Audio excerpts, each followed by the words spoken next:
Check out the link in the description below and you can find a worksheet that goes along with this lesson. Let's take a look at playing the G chord shape and the scale that corresponds with that. And then we're going to move it up the fingerboard to play in different keys like we've done using the CAGED system for C and A chords so far. Now let's add G into the mix. So play your G chord in first position. And there's a scale that goes along with this. It's going to be from the low string to high. I'm using a low G tuning here. You can use high G as well. And we're going to go 0, 2, then we're going to play the 4th fret, then the 3rd string open, 2nd fret, 2nd string open, 2nd fret to 3rd, and the same thing on high strings. Open string, 2nd fret, and 3rd.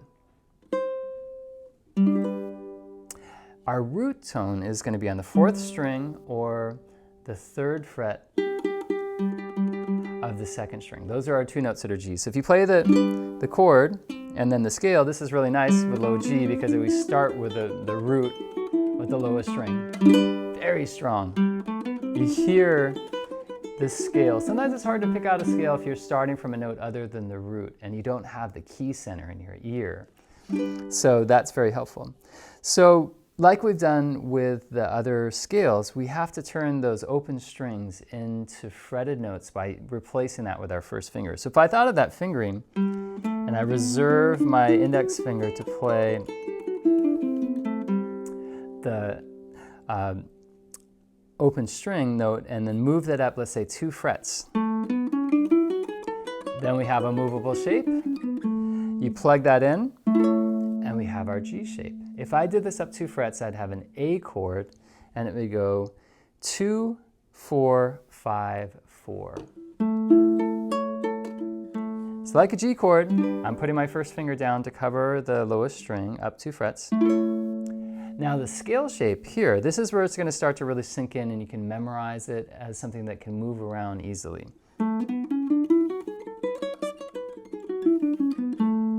We have a bit of a stretch on, like we've done in the past, on the 4th string where it's going to go 2nd fret, then up a whole step to 4th, then up a whole step again to 6th. I'm using my 3rd finger and pinky. 1, then 3rd finger, then pinky just reaches up a fret. Then the rest of the scale, it's right back to a normal 1 position pattern. We're going to go 1, 3, 1, 3, 4, 1, 3, 4. You notice that's so close to the first shape we learned, the C shape, right? There's just one note that's different, the note on the 2nd string. Instead of the 2nd finger, we're using our 3rd finger. Now the kind of point of reference shifts because the pinky is playing the root on the 2nd string, or the 1st finger is playing the root, the note that names the key, and we'll play the corresponding chord to. It's going to be on the 4th string, 1st finger, or 2nd string with the pinky. I'll play the shape, we can hear it. It's an A chord in 2nd position. There's our root.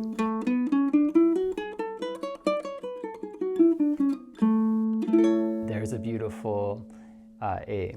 And we had tried earlier playing the A shape, right? The 2nd shape we looked at, and we noticed we had to go up really high in order to play the usual shape that applies to this chord because we had to move notes down.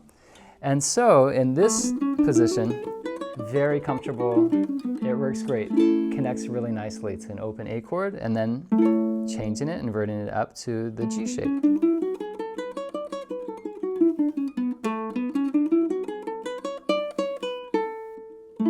So try playing the scale up and down and then play the chord that connects with it. Your ear will tell you if you're playing a note that's out of the key. It will sound funny. So 4th string, 2, 4, 6, then 2, 4, 2, 4, 5, 2, 4, 5. Root is there with the pinky, 5th fret of the 2nd string, or 1st finger on the 2nd fret of the 4th string. There's A. What if we wanted to play in B flat? 1 click, give it 1 click up 1 fret. Same exact thing. That's the beauty of this. We've memorized a shape. Now we can use it to play in any key, wherever we move up and down the fingerboard. How about the key of C? Let's move up a couple frets from there and play in 5th position. now this really starts to get exciting because we learned a C shape, we learned the A shape, now we're adding this G shape. That is a lot of melodic motion that we can play, a lot of note choices in this span from the open strings to up to about the 8th fret here. So C, using the C shape, C using the A shape, there's the A chord shape and the scale that went with it. I switch up 2 frets, C using the G shape, what we just learned.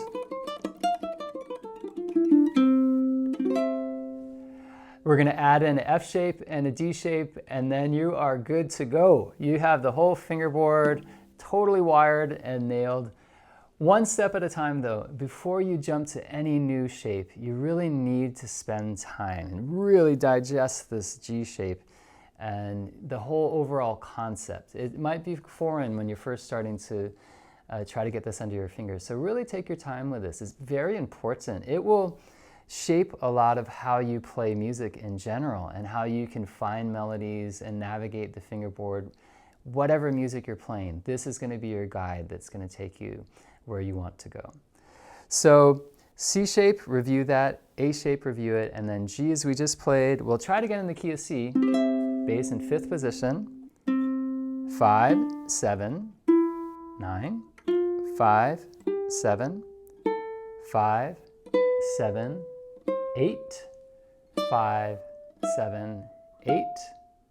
Back down to the pinky, make the chord, and there's your C. Compare that to your good old open position C, and it's a really beautiful connection. So have fun with that. I'll be back next with the F shape, and I'll see you then.